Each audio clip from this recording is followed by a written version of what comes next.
ಮಹಿಳೆಯರ ಆರೋಗ್ಯ ಆಸಕ್ತಿ, ಉಡುಗೆ ತೊಡುಗೆ, ಹೊಸ ಟ್ರೆಂಡ್, ಹೊಸ ವಿಚಾರ, ಸಮಸ್ಯೆಗಳಿಗೂ ಇದೆ ಇಲ್ಲಿ ಪರಿಹಾರ.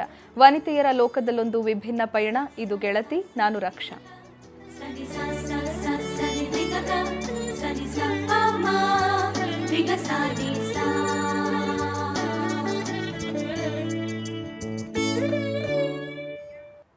ವೀಕ್ಷಕರೇ, ಇವತ್ತಿನ ಗೆಳತಿ ಕಾರ್ಯಕ್ರಮದಲ್ಲಿ ಗರ್ಭಿಣಿ ಸ್ತ್ರೀಯರು ಯಾಕೆ ಪ್ಲಾಸ್ಟಿಕ್ ಅನ್ನು ಉಪಯೋಗಿಸಬಾರದು ಅನ್ನೋದ್ರ ಬಗ್ಗೆ ನಾವು ಮಾತನಾಡ್ತಾ ಇದ್ದೀವಿ.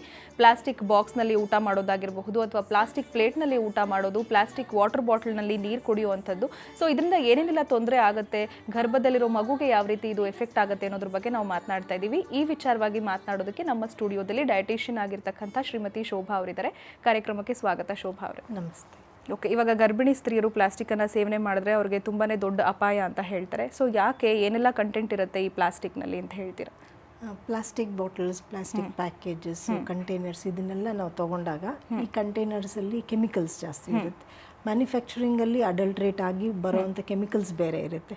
ಅದೇ ಥರ ಈ ಪ್ಲಾಸ್ಟಿಕ್ ಬಾಟಲ್ಸ್ ಮಾಡಿರ್ತಾರಲ್ಲ, ದ ರಾ ಮೆಟೀರಿಯಲ್ ಏನಂತ ಹೇಳ್ತೀವೋ, PVC ಆಗಿರ್ಬೋದು, ಪೆಟ್ ಬಾಟಲ್ಸ್ ಆಗಿರ್ಬೋದು, ಅಥವಾ ಬೇರೆ ಯಾವುದೇ ಕಾಂಪೋನೆಂಟ್ ತೊಗೊಂಡ್ರು ಅದರಲ್ಲಿ ಇರ್ತಕ್ಕಂಥ ಕೆಮಿಕಲ್ಲು ಲೀಚ್ ಆಗಿ ಆ ಫುಡ್ಡಲ್ಲಿ ಅಥವಾ ಫುಡ್ ಕಾಂಪೋನೆಂಟಲ್ಲಿ ಅಥವಾ ಆ ನೀರಿನ ಅಂಶ ದ್ರವ ರೂಪದಲ್ಲಿ ಏನು ತೊಗೊಳ್ತಾರೋ ಅದರೊಳಗೆ ಲೀಚ್ ಆಗಿ ಬರುತ್ತೆ. ಮುಖ್ಯವಾಗಿ ಇಲ್ಲಿ ನಾವು ಪ್ರೆಗ್ನೆಂಟ್ ಲೇಡೀಸ್ ಬಗ್ಗೆ ಮಾತಾಡ್ತಾ ಇರೋದ್ರಿಂದ 2 ಇಂಪಾರ್ಟೆಂಟ್ ಕೆಮಿಕಲ್ಸ್ ಬಗ್ಗೆ ಡಿಸ್ಕಸ್ ಮಾಡುವ. ಇದು BPA ಅಂತ ಒಂದು ಕೆಮಿಕಲ್ ಆದರೆ ಇನ್ನೊಂದು DEHA ಅನ್ನೋದು ಇನ್ನೊಂದು ಕೆಮಿಕಲ್. BPA ಅಂದರೆ ಬಿಸ್ಫಿನೈಲ್ ಎ ಕಾಂಪೋನೆಂಟ್ ಅಂತ ಹೇಳ್ತೀವಿ. DEHA ಅಂದರೆ ಡೈಈಥೈಲ್ ಎಕ್ಸೈಲ್ ಥ್ಯಾಲಿನ್ ಕಾಂಪೋನೆಂಟ್ ಅಂತ. ಇದೆರಡು ಕಾಂಪೋನೆಂಟ್ ಏನು ಮಾಡುತ್ತೆ ಅಂದರೆ, ಒಂದು ಸಲ ನಿಮ್ಮ ದೇಹದೊಳಗೆ ಹೋದ ನಂತರ ಅದು ನಿಮ್ಮ ಹಾರ್ಮೋನ್ ಲೆವೆಲ್, ಎಂಡೋಕ್ರೈನ್ ಡಿಸ್ಟ್ರಪ್ಟಿಂಗ್ ಡಿಸಾರ್ಡರ್ ಅಂತ ಹೇಳ್ತೀವಿ. ಸೊ ಈ ತೊಂದರೆನ ತರೋವಂಥ ಚಾನ್ಸಸ್ ಭಾಳ ಇರುತ್ತೆ. ನಾವು ಸಾಮಾನ್ಯವಾಗಿ ಮೋಸ್ಟ್ ಆಫ್ ಎಲ್ಲರೂ ನಾವೇನು ಮಾಡ್ತೀವಿ ಅಂದರೆ ಪೆಟ್ ಬಾಟಲ್ಸ್ ಯೂಸ್ ಮಾಡ್ತೀವಿ ನೀರು ಕುಡಿಲಿಕ್ಕೆ. ಪ್ಯಾಕೇಜಿಂಗ್ ಮಾಡಬೇಕಾದ್ರೆ ಪ್ಲಾಸ್ಟಿಕ್ ಕವರಿಂಗು, ಫುಡ್ಡೇ ಆಗಿರ್ಬೋದು, ಏನೇ ಆಗಿರ್ಬೋದು, ತುಂಬ ದಿವಸಗಟ್ಟಲೆ ಅದರಲ್ಲೇ ಇಟ್ಬಿಟ್ಟು ಸ್ಟೋರ್ ಮಾಡೋವಂಥ ಒಂದು ಅಭ್ಯಾಸ ಇಟ್ಕೊಂಡಿರ್ತೀವಿ.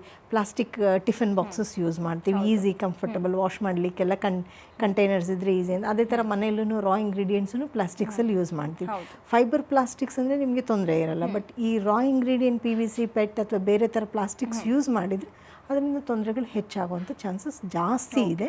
ಸೊ ಹಾಗೆಯೇ ಈಗ ನಾವು ಫ್ರಿಜ್ನಲ್ಲಿ ಏನಾದರೂ ತರಕಾರಿಗಳು ಇಡಬೇಕು ಅಂದರೂ ಕೂಡ ಪ್ಲಾಸ್ಟಿಕ್ ಕಂಟೈನರಲ್ಲಿ ತರಕಾರಿಗಳನ್ನ ಹಾಕ್ಬಿಟ್ಟು ಇಡ್ತೀವಿ. ಸೊ ಆಲ್ಮೋಸ್ಟ್ ಪ್ಲಾಸ್ಟಿಕ್ ನಿತ್ಯ ಬಳಕೆಯಲ್ಲಿ ಜಾಸ್ತಿನೇ ಉಪಯೋಗಿಸ್ತೀವಿ ಎಲ್ಲರೂ. ಬಹುತೇಕವಾಗಿ ಉಪಯೋಗ ಇರೋದ್ರಿಂದಲೇ ಇದು ತೊಂದರೆ ಜಾಸ್ತಿ ಇದೆ ಅಂತ ಫಸ್ಟು ಅಮೆರಿಕಾದವ್ರು ಕಂಡುಹಿಡಿದ್ರು ಇದನ್ನು. ಎಲ್ಲ ಮಧ್ಯವಯಸ್ಕರ ಮತ್ತು ಚಿಕ್ಕ ಮಕ್ಕಳವರೆಗೂ ಎಲ್ಲ ಪಾಪ್ಯುಲೇಷನ್ನಲ್ಲೂ ಇದನ್ನು ಸ್ಟಡಿ ಮಾಡಿ ಒಂದು 90 ಪೇಜ್ ರಿಪೋರ್ಟ್ ಪ್ರೆಸೆಂಟ್ ಮಾಡಿದ್ರು. ಅವರು ಈ ಚಿಕ್ಕ ಮಕ್ಕಳಲ್ಲಿ ಕೂಡ ಇರಬೇಕಾಗಿರೋಂಥ ಲೆವೆಲ್ಗಿಂತ ಜಾಸ್ತಿ ಇದೆ. ಸೊ ಸ್ಟೋರೇಜ್ ಜಾಸ್ತಿ ಇರೋದ್ರಿಂದ, ಫ್ರೀಕ್ವೆನ್ಸಿ ಆಫ್ ಸ್ಟೋರೇಜ್ ಜಾಸ್ತಿ ಇರೋದ್ರಿಂದ, ಯೂಸೇಜ್ ಜಾಸ್ತಿ ಇರೋದ್ರಿಂದ ಇದು ಲೀಚ್ ಆಗಿ ಫುಡ್ಡಲ್ಲಿ ಇರ್ತಕ್ಕಂಥ ಮಿನರಲ್ ಕಾಂಪೋನೆಂಟ್ ಕೂಡ ಈ ಪ್ಲಾಸ್ಟಿಕಲ್ಲಿ ಇರ್ತಕ್ಕಂಥ ಕೆಮಿಕಲ್ ಜೊತೆ ರಿಯಾಕ್ಟ್ ಆಗಿ ಕಾಂಪ್ಲೆಕ್ಸ್ ಮಾಡಿ ಕ್ಯಾನ್ಸರ್ ಕಾಸ್ ಮಾಡೋವಂಥ ಚಾನ್ಸಸ್ ಜಾಸ್ತಿ ಇದೆ. ಚಿಕ್ಕ ಮಕ್ಕಳಲ್ಲಿ ಸರ್ಕ್ಯುಲೇಟಿಂಗ್ ಲೆವೆಲ್ ಜಾಸ್ತಿ ಯಾಕೆ ಆಯಿತು ಅಂದರೆ tiffin boxes, water bottles, plus school bags, carriers. ನಾವೇನು ಮಾಡ್ತೀವಿ, ಪೆನ್ಸಿಲ್ ಎರೇಸರ್ ಕೂಡ ಪ್ಲಾಸ್ಟಿಕ್ ಬಾಕ್ಸಸಲ್ಲಿ ಹಾಕಿ ಕೊಡ್ತೀವಿ. ಅದರಲ್ಲೂ ಚಿಕ್ಕ ಮಕ್ಕಳಿಗೆ ತುಂಬ ಕಲರ್ಫುಲ್ ಆಗಿ ಅಟ್ರಾಕ್ಟಿವ್ ಆಗಿ ಕಾಣಿಸುವಂಥದ್ದು ಬೇಕಿರುತ್ತೆ. ಸೊ ಪ್ಲಾಸ್ಟಿಕಲ್ಲಿ ವೆರೈಟಿ ಡಿಸೈನ್ಸ್, ವೆರೈಟಿ ಕಲರಲ್ಲೆಲ್ಲ ಬಂದ್ಬಿಡುತ್ತೆ. ಸೊ ಹಾಗಾಗಿ ಅವ್ರು ಅದರಲ್ಲೇ ಊಟ ತೊಗೊಂಡು ಹೋಗುವಂಥದ್ದು ಅಭ್ಯಾಸ ಮಾಡಿರುತ್ತೆ. ಬಿಕಾಸ್ ನಾವು ಅದನ್ನು ಇನಿಷಿಯೇಟ್ ಮಾಡಿರ್ತೀವಿ, ಮಗುಗೆ ಚೆನ್ನಾಗಿರಬೇಕು, ಕಲರ್ಫುಲ್ ಆಗಿರಬೇಕು. ಅದು ಇನ್ನೊಂದೇನು ಪೀರ್ ಗ್ರೂಪಲ್ಲಿ, ಅದು ಸ್ಕೂಲ್ ಗ್ರೂಪಲ್ಲಿ ಕಾಂಪಿಟೇಟಿವ್ ಆಗಿರಬೇಕು, ನೋಡಿದ ತಕ್ಷಣ ಡಬ್ಬ ತೆಗೆದು ತಿನ್ನೋ ಆಗಿರಬೇಕು ಅನ್ನೋ ಒಂದು ಇಂಟೆನ್ಷನ್ ಮೇಲೆ, ಪಾಸಿಟಿವ್ ಥಾಟ್ ಮೇಲೆ ಮಾಡಿರ್ತೀವಿ. ಬಟ್ ಅದ್ರದ್ದು ನೆಗೆಟಿವ್ ಇಂಪ್ಯಾಕ್ಟ್ ಇದ್ದಾಗ ಹೆಲ್ತ್ ಮೇಲೆ ಅದ್ರ ಬಗ್ಗೆ ಕೇರ್ ತೊಗೊಳ್ಳೋದು. ಅದಕ್ಕೋಸ್ಕರನೇ ಇದನ್ನು ಬ್ಯಾನ್ ಮಾಡಿದ್ದಾರೆ ಎಲ್ಲ ಕಡೆ. ಬಟ್ ಇಂಡಿಯಾದಲ್ಲಿ ಏನು ಮಾಡಿದ್ರು ಅಂದರೆ ಆಫ್ಟರ್ 2012 ಅಮೆರಿಕಾದವರು ಫುಲ್ ಪ್ಲಾಸ್ಟಿಕ್ ಯೂಸೇಜ್ನ ಸ್ಟಾಪ್ ಮಾಡಿದ್ರು. ಬಟ್ ಇಂಡಿಯಾದಲ್ಲಿ ಬರೀ ಕವರ್ಗೆ ಲಿಮಿಟ್ ಆಗಿದೆ, ಕ್ಯಾರಿ ಬ್ಯಾಗ್ಸ್ಗಷ್ಟೇ ಲಿಮಿಟ್ ಆಗಿದೆ. ಬಟ್ ಹೌಸ್ ಹೋಲ್ಡ್ ಯೂಸ್ ಏನಿದೆ ಅದನ್ನು ನಾವು ಸ್ಟಾಪ್ ಮಾಡಿದ್ರೆ ಬಹುಶಃ ಹೆಲ್ತ್ ಮೇಲೆ ಆಗ್ತಾ ಇರುವಂಥ ಪರಿಣಾಮನ ಸ್ಟಾಪ್ ಮಾಡ್ಬೋದು.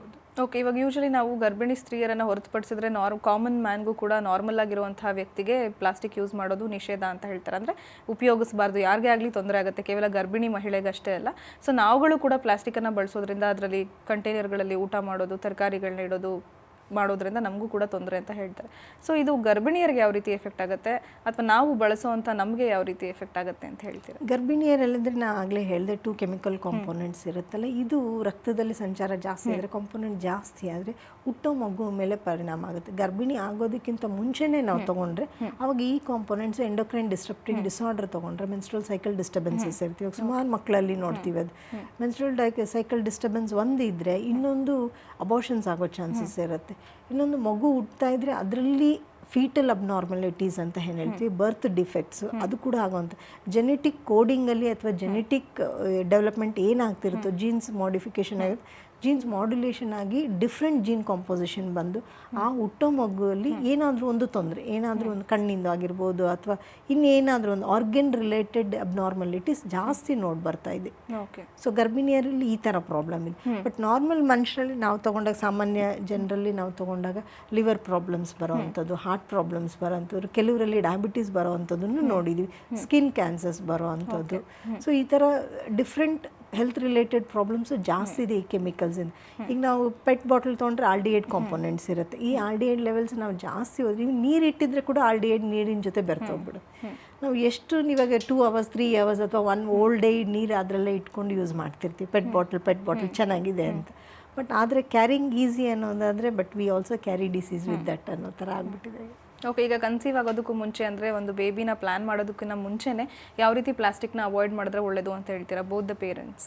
ಪ್ಲಾಸ್ಟಿಕ್ ಅಂದರೆ at home, first at home you have to start. Charity begins at home ಅನ್ನೋದಾಗೆ ಹೆಲ್ತ್ ಬಿಗಿನ್ಸ್ ಅಟ್ ಹೋಮ್ ಅನ್ನೋ ಥರ. ಸೊ ಮನೇಲಿ ಕಂಟೈನರ್ಸ್ ಏನು ಯೂಸ್ ಮಾಡ್ತೀವಿ, ಸ್ಟೋರೇಜ್ ಕಂಟೈನರ್ಸ್ ಆಗಲಿ, ರೆಫ್ರಿಜರೇಟೆಡ್ ಥಿಂಗ್ಸ್ ಆಗಲಿ ಅಥವಾ ಕ್ಯಾರಿಗಾಗಲಿ, ಪ್ಯಾಕಿಂಗ್ ಮಾಡೋದ್ರಲ್ಲಾಗಲಿ, ಇಲ್ಲಿ ಎಲ್ಲಿ ಪ್ಲಾಸ್ಟಿಕ್ ಬರುತ್ತೋ ಅದನ್ನು ನಾವು ಸ್ಟಾಪ್ ಮಾಡಬೇಕು ಫಸ್ಟ್. ಸೆಕೆಂಡ್ ಥಿಂಗು ಮೆಟಲ್, ಸ್ಟೀಲ್ಸ್ಗೆ ಹೋಗಬೇಕು. That is much better. Steels ಆಗಿರ್ಬೋದು ಅಥವಾ ಈ ಟಪ್ಪರ್ ವೇರ್ಸಲ್ಲೂ ಕೆಲವೊಂದು ಕ್ವಾಲಿಟಿ ಸರ್ಟಿಫೈಡ್ ಪ್ಲಾಸ್ಟಿಕ್ಸ್ ಏನಿರುತ್ತೆ ಅಂಥದ್ದನ್ನು ಯೂಸ್ ಮಾಡ್ಬೋದು. ಸೊ ಅಲ್ಲಿ ನಾವು ಸ್ಟಾಪ್ ಮಾಡಿದಾಗ ಕಾಪರ್ ವೆಸಲ್ಸ್ ಬರ್ಬೋದು ಅಥವಾ ಕಾಪರ್ ಕಂಟೈನರ್ಸ್ ಬರ್ಬೋದು, ಈ ಥರದನ್ನೆಲ್ಲ ಯೂಸ್ ಮಾಡ್ಬೋದು. ಮಡ್ ಕಂಟೈನರ್ಸ್ ಯೂಸ್ ಮಾಡ್ಬೋದು. ಹಿಂದಿನ ಕಾಲದಲ್ಲಿ ಮಣ್ಣಿನ ಕುಡಿಕೆಗಳು ಮಡಿಕೆಗಳು ಯೂಸ್ ಮಾಡ್ತಿದ್ರು, ಎಷ್ಟು ಸೇಫ್ ಆಗಿತ್ತು. ಬಟ್ ನಾವೀಗ ಟ್ರೆಡಿಷನಲ್ಲಿಂದ ಮಾಡರ್ನೈಸೇಷನ್ ಆಗಿಬಿಟ್ಟು ಮೋರ್ ಸಿವಿಲೈಸೇಷನ್ ಮೋರ್ ಡಿಸೀಸ್ ಅನ್ನೋ ಹಂಗಾಗಿದೆ. ಸೊ ಓಕೆ, ಇನ್ನು ಪುಟ್ಟ ಮಕ್ಕಳಿಗೆ ಯಾವ ರೀತಿ ತೊಂದರೆಗಳು ಬರುತ್ತೆ? ಇವಾಗ ಜಾಸ್ತಿ ಪ್ಲಾಸ್ಟಿಕ್ ಬಳಸುವಂಥದ್ದು ಪುಟ್ಟ ಮಕ್ಕಳು ಎಲ್ಲ ಪ್ಲಾಸ್ಟಿಕ್ ಪ್ಲೇಟಲ್ಲೇ ಕೇಳ್ತಾರೆ, ಪ್ಲಾಸ್ಟಿಕ್ ಬಾಕ್ಸು, ಆಮೇಲೆ ಕಲರ್ಫುಲ್ ವಾಟರ್ ಬಾಟಲ್ ನಾನು ಆಗಲೇ ಹೇಳಿದಾಗೆ. ಸೊ ಮಕ್ಕಳಿಗೆ ಯಾವ ರೀತಿ ಎಫೆಕ್ಟ್ ಆಗುತ್ತೆ? ಮಕ್ಕಳಿಗೆ ಬರೀ ಪ್ಲೇಟ್ಸ್, ಕಪ್ಸು, ಸ್ಪೂನ್ಸ್ಗೆಲ್ಲ ಆಟ ಸಾಮಾನು ಕೂಡ ಪ್ಲಾಸ್ಟಿಕ್. ಹೌದು, ಆಟ ಸಾಮಾನಿಂದ ಎವ್ರಿಥೇ ಯೂಸೇಜಲ್ಲಿ ಎಷ್ಟು ಬರುತ್ತೋ ಮೋಸ್ಟ್ 90% ಪ್ಲಾಸ್ಟಿಕ್ ಥಿಂಗ್ಸ್ ಇರುತ್ತೆ. ಸ್ಪೂನ್ ಕೂಡ ಪ್ಲಾಸ್ಟಿಕ್ ಇದೆ. ಸೊ ಈ ನೀವು ಹಾಟ್ ಫುಡ್ ಹಾಕಿರ್ತೀರ ಅಂತ ಇಟ್ಕೊಳ್ಳಿ, ಆ ಬಿಸಿಯಲ್ಲಿ ಆ ಫುಡ್ಡಲ್ಲಿ ಇರ್ತಕ್ಕಂಥ ಮಿನರಲ್ಸ್ ಏನಿರ್ತೋ ಅದು ಈ ಪ್ಲಾಸ್ಟಿಕಲ್ಲಿ ಇರೋವಂಥ ಕೆಮಿಕಲ್ಸ್ ಜೊತೆ ರಿಯಾಕ್ಟ್ ಆಗುತ್ತೆ. ಸೊ ಪ್ಲಾಸ್ಟಿಕ್ ಕೆಮಿಕಲ್ಸ್ ಇದ್ರ ಜೊತೆ ಕಾಂಪೊನೆಂಟ್ ಒಂದು ಕಾಂಪ್ಲೆಕ್ಸ್ ಫಾರ್ಮ್ ಆಗಿ ಅದು ಫುಡ್ ಒಳಗೆ ಸೇರ್ಕೊಳ್ಳುತ್ತೆ, ಲೀಚ್ ಆಗಿ. ಈ ಫುಡ್ ಒಳಗೆ ಮಿಕ್ಸ್ ಆದಾಗ ಆ ಮಕ್ಕಳು ಅದನ್ನು ತಿಂದಾಗ, so every day the same process ಆಗ್ತಾ ಇದ್ರೆ ಆ ಕೆಮಿಕಲ್ ಕಾಂಪೊನೆಂಟ್ ಅವ್ರ ದೇಹದೊಳಗೆ ಸೇರ್ತಾ ಹೋಗುತ್ತೆ. ಇದರಿಂದ ಅವ್ರಿಗೆ ಏನಾಗುತ್ತೆ, ಬ್ರೈನ್ ಗ್ರೋತಲ್ಲಿ ಪ್ಲಸ್ ಗ್ರೋತ್ ಡೆವಲಪ್ಮೆಂಟಲ್ಲಿ ಏಜ್ ಅಪ್ರೋಪ್ರಿಯೇಟ್ ಡೆವಲಪ್ಮೆಂಟ್ ಅಂತ ಹೇಳ್ತೀವಿ. ಈ ವಯಸ್ಸಿಗೆ ಅಥವಾ ಈ ತಿಂಗಳಿಗೆ ಈ ಮಗು ಇಷ್ಟು ಎತ್ತರ ಇರಬೇಕು, ಇಷ್ಟು ತೂಕ ಇರಬೇಕು, ಅದ್ರ ಬುದ್ಧಿ ಈ ಥರ ಇರಬೇಕು, ಅದು ಬೆಳವಣಿಗೆ ಈ ಹಂತದಲ್ಲಿ ಆಗಬೇಕು ಅಂತ ಹೇಳ್ತೀವಿ. ಈ ಗ್ರೋತ್ಸ್ ಮೈಲ್ಸ್ಟೈನ್ಸ್ ಏನಿರುತ್ತೆ ಅದು ಡಿಲೇ ಆಗಿಬಿಡುತ್ತೆ. ಬೆಳವಣಿಗೆಯಲ್ಲಿ ಕೊರತೆಗಳು ಬರುತ್ತೆ, ಕುಂದಾಗುವಂಥ ಚಾನ್ಸಸ್ ಇರುತ್ತೆ. ಸೊ ಹಾಗಾಗಿ ಅದ್ರ ಜೊತೆಗೆ ಬ್ರೈನ್ ಡೆವಲಪ್ಮೆಂಟಲ್ಲೂ ಪ್ರಾಬ್ಲಮ್ಸ್ ಆಗುತ್ತೆ. Brain development up to 18 years ತನಕ ಆಗ್ತಾ ಇರುತ್ತೆ ಮಕ್ಕಳಲ್ಲಿ. 9 ವರ್ಷದವರೆಗೂ 50% ಆಗುತ್ತೆ. ಆಮೇಲೆ ಇನ್ನೂ ಒಂದು 12 ವರ್ಷದವರೆಗೂ ಇನ್ನೂ ಒಂದು 20%, ಪ್ಲಸ್ 12 to ಇದುವರೆಗೂ 10 to 20% ಆಗ್ತಿರುತ್ತೆ 18 yearsವರೆಗೂ. ಸೊ ಈ 50% ಏನು ಈ 9 ವರ್ಷದಲ್ಲಿ ಆಗುತ್ತೋ ಆ ಟೈಮಲ್ಲಿ ನಾವು ಜಾಸ್ತಿ ಪ್ಲಾಸ್ಟಿಕ್ನ ಮಕ್ಕಳಲ್ಲಿ ಕೊಡ್ತಾ ಇರ್ತೀವಿ, ಆಟ ಆಡೋದ್ರಿಂದ ಹಿಡಿದ್ಬಿಟ್ಟು ತಿನ್ನೋದ್ರಿಂದ. ಈ ಮಕ್ಕಳಲ್ಲಿ ಕಾನ್ಸಂಟ್ರೇಷನ್ ಪವರ್ ಕಮ್ಮಿ ಆಗುತ್ತೆ. ಸೊ ಕಾಗ್ನೇಟಿವ್ ಎಫೆಕ್ಟ್ ಜಾಸ್ತಿ ಇರುತ್ತೆ. ರಿಟೆನ್ಷನ್ನು, ಓದಿರೋದು ಸ್ಟಾರ್ಟಿಂಗಲ್ಲಿ ನೆನಪಿದ್ರೆ ಲಾಸ್ಟಲ್ಲಿ ಮರ್ತೋಗಿರುತ್ತೆ, ಮಧ್ಯದ ಮರ್ತೋಗಿರುತ್ತೆ. ಈ ಥರ retention power, memory power, recall systems ಏನಿರುತ್ತೆ ಇದೆಲ್ಲನೂ ಎಫೆಕ್ಟ್ ಆಗುವಂಥ ಚಾನ್ಸಸ್ ಭಾಳ ಇರುತ್ತೆ. ಜೊತೆಗೆ ಯಂಗ್ ಚೈಲ್ಡಲ್ಲಿ ಡಯಾಬಿಟೀಸ್ ಬರೋವಂಥದ್ದು, ಲಿವರ್ ಪ್ರಾಬ್ಲಮ್ಸ್ ಬರೋವಂಥದ್ದು, ಕಿಡ್ನಿ ಪ್ರಾಬ್ಲಮ್ಸ್ ಬರೋವಂಥದ್ದು ಜಾಸ್ತಿ ಇರುತ್ತೆ. ಸೊ ಚಿಕ್ಕ ಮಕ್ಕಳಲ್ಲಿ ಆದಷ್ಟು ಇದು ಅವಾಯ್ಡ್ ಮಾಡಿ ಸ್ಟೀಲ್ ಕಂಟೈನರ್ಸ್ ಅಥವಾ ಕಾಪರ್ ಕಂಟೈನರ್ಸ್ ಕೊಟ್ಟರೆ ಭಾಳ ಸೇಫ್. ಆಟ ಆಡಲಿಕ್ಕಾದರೂ ಅಷ್ಟೇ ಪ್ಲಾಸ್ಟಿಕ್ ಥಿಂಗ್ಸ್ನು, ಪ್ಲಾಸ್ಟಿಕ್ ಸ್ಪೂನ್ಸ್ ಆಗಲಿ ಅಥವಾ ಪ್ಲಾಸ್ಟಿಕ್ ಟಾಯ್ಸ್ ಕೊಡೋದಾಗಲಿ ಅವಾಯ್ಡ್ ಮಾಡಬೇಕು. ಸೊ ಈ ಆಟಿಕೆಗಳಿಂದ ಯಾವ ರೀತಿ ಎಫೆಕ್ಟ್ ಆಗುತ್ತೆ ಅವ್ರಿಗೆ ಅಂತ? ಯೂಶಲಿ ಅವರು ಆಟಿಕೆಗಳನ್ನ ಜಾಸ್ತಿ ಅಂದರೆ ಸುತ್ತಮುತ್ತ ಇಟ್ಕೊಂಡು ಆಟ ಆಡ್ತಿರ್ತಾರೆ. ಸೊ ಅದರಿಂದ ಯಾವ ರೀತಿ ಪ್ರಾಬ್ಲಮ್ಸ್ ಅಂತಂದರೆ ಎನ್ವೈರನ್ಮೆಂಟಲ್ ಎಫೆಕ್ಟ್ ಇರುತ್ತಲ್ಲ. ಎನ್ವೈರನ್ಮೆಂಟಲ್ಲಿ ಲೆಡ್, ಕ್ಯಾಡಿನಮ್ಮು ಮತ್ತು ಮರ್ಕ್ಯೂರಿ ಲೆವೆಲ್ಸ್ ಈ ಪ್ಲಾಸ್ಟಿಕ್ಸಲ್ಲಿ ಈ 3 ಕಾಂಪೊನೆಂಟೂ ಜಾಸ್ತಿ ಆಗುತ್ತೆ. ಇದೆಲ್ಲ ಆಕ್ಸಿಡೈಸಬಲ್ ಆ್ಯಂಡ್ ಲೀಚಬಲ್ ಕಾಂಪೊನೆಂಟ್ಸ್. ಎಲ್ಲ ಕಡೆಯೂ ಸ್ಪ್ರೆಡ್ ಆಗ್ತಾ ಇರುತ್ತೆ. ನೀವು ವಾರ್ನಿಷ್ ವಾಲ್ ಪೇಂಟ್ ಹಾಕಿದ್ರು ಅದ್ರೂ ಲೆಡ್ ಕಾಂಪೊನೆಂಟ್ ಲೀಚ್ ಆಗ್ತಾ ಇರುತ್ತೆ. So lead toxicity as such environmental ಜಾಸ್ತಿ ಇದೆ. ಅದ್ರ ಜೊತೆಗೆ ಕ್ಯಾಡ್ಮಮ್ ಪ್ಲಸ್ ಮರ್ಕ್ಯೂರಿ ಲೆವೆಲ್ಸೂ ಜಾಸ್ತಿ ಆಗ್ತಾಯಿದೆ. ಸೊ ಹಾಗಾಗಿ ಇದು ಲೀಚಿಂಗ್ ಕಾಂಪೊನೆಂಟ್ ಇದ್ರೂ ನಾವು ಎಷ್ಟೇ ಪೇಂಟ್ ಇದು ಮಾಡಿದ್ದೀವಿ ಹಾಗೆ ಮಾಡಿದ್ದೀವಿ ಅಂದರೂ ಇದು ಲೀಚ್ ಆಗೇ ಆಗುತ್ತೆ. ಅದು ಸರ್ಕ್ಯುಲೇಟಿಂಗ್ ಏರ್ ಸರ್ಕ್ಯುಲೇಟಿಂಗ್ ಲೆವೆಲ್ಸ್ ಜಾಸ್ತಿಯಾಗಿ ಇನ್ಹೇಲೇಷನ್ ಜಾಸ್ತಿ ಆಗುತ್ತೆ ಮಕ್ಕಳಲ್ಲಿ. ಇದರಿಂದ asthma, lung problems, lung cancers ಬರೋವಂಥ ಚಾನ್ಸಸ್ ಜಾಸ್ತಿ ಇರುತ್ತೆ ಮಕ್ಕಳಲ್ಲಿ. ಈಗ ಸಾಮಾನ್ಯವಾಗಿ ಮನೇಲಿ ಪ್ರೆಗ್ನೆಂಟ್ ವುಮೆನ್ ಇದ್ದರೆ ಸೊ ಅವ್ರಿಗೆ ಫ್ರೂಟ್ಸು ಮತ್ತು ಫ್ರೂಟ್ ಜ್ಯೂಸಸ್ಸು ತರಕಾರಿಗಳೆಲ್ಲ ಜಾಸ್ತಿ ಕೊಡ್ತಾ ಇರ್ತಾರೆ. ಆದರೆ ಬಹುತೇಕ ನಾನು ಅಬ್ಸರ್ವ್ ಮಾಡಿದಾಗೆ ಪ್ಲಾಸ್ಟಿಕ್ ಬೌಲಲ್ಲಿ ಹಣ್ಣುಗಳನ್ನ ಬಿಡಿಸ್ಕೊಡುವಂಥದ್ದು, ಪ್ಲಾಸ್ಟಿಕ್ ಲೋಟದಲ್ಲಿ ಜ್ಯೂಸ್ ಕೊಡುವಂಥದ್ದು. ಸೊ ಆ ಪ್ರಾಕ್ಟೀಸ್ ಇವಾಗ ರೂಢಿ ಆಗಿಬಿಟ್ಟಿದೆ. ಸೊ ನೀವೇನು ಹೇಳ್ತೀರಾ, ಅದನ್ನು ಯಾವ ರೀತಿ ಅವಾಯ್ಡ್ ಮಾಡಬೇಕು ಅಂತ ಹೇಳಿ? Steel bowls, steel plates, steel cups, copper ಇದನ್ನೆಲ್ಲ ತಗೋಬೋದು. ಕಾಪರ್ ಇವಾಗ ಫ್ಯಾನ್ಸಿ ಆಗ್ತಾ ಇದೆ, ಹೋಟೆಲ್ಸ್ಗಳಲ್ಲೆಲ್ಲ ಫ್ಯಾಷನ್ ಆಗ್ತಾ ಇದೆ. So you can change that trend. ಕಾಪರಿಂದ ಏನು ತೊಂದರೆ ಆಗೋದು? ಏನು ತೊಂದರೆ ಇರಲ್ಲ. ಕೆಲವು ಸಲ ಹಿಂದಿನ ಕಾಲದಲ್ಲಿ ಹೇಳ್ತಾ ಇದ್ರು ಕಾಪರ್ ವೆಸಲ್ಸಲ್ಲಿ ನೀರು ಇಟ್ಕೊಂಡು ಕುಡಿದ್ರೆ ನಿಮ್ಗೆ ಒಳ್ಳೆಯದು, ಚೆನ್ನಾಗಾಗುತ್ತೆ, ಮೀನ್ಸ್ ಕಾಪರ್ ಲೆವೆಲ್ ರೈಸ್ ಆಗುತ್ತೆ. ಬಟ್ ಅದು ಕಾಪರ್ ಲೆವೆಲ್ ರೈಸ್ ಆದ್ರೂ ಹೆಲ್ತ್ ಬೆನಿಫಿಟ್ಸ್ ಸ್ವಲ್ಪ ಇದೆ. ಪ್ರೆಗ್ನೆನ್ಸಿಲಿ steel will be much better. Steel corrode ಆಗಲ್ಲ. ಸೊ ಐನ್ ಆ ಥರ ಕಂಟೈನರ್ಸ್ಗೆ ಹೋಗ್ಬೋದು. ಮಡ್ ಕಂಟೈನರ್ಸು ಚೆನ್ನಾಗಿರುತ್ತೆ, steel containers, copper containers best. Okay, ಈ ವಿಚಾರವಾಗಿ ಮತ್ತಷ್ಟು ಮಾತನಾಡೋಣ ವೀಕ್ಷಕರೇ. ಆದರೆ ಅದಕ್ಕೂ ಮೊದಲು ಗೆಳತಿ ಕಾರ್ಯಕ್ರಮದಲ್ಲಿ ಈಗ ಸ್ಮಾಲ್ ಬ್ರೇಕ್.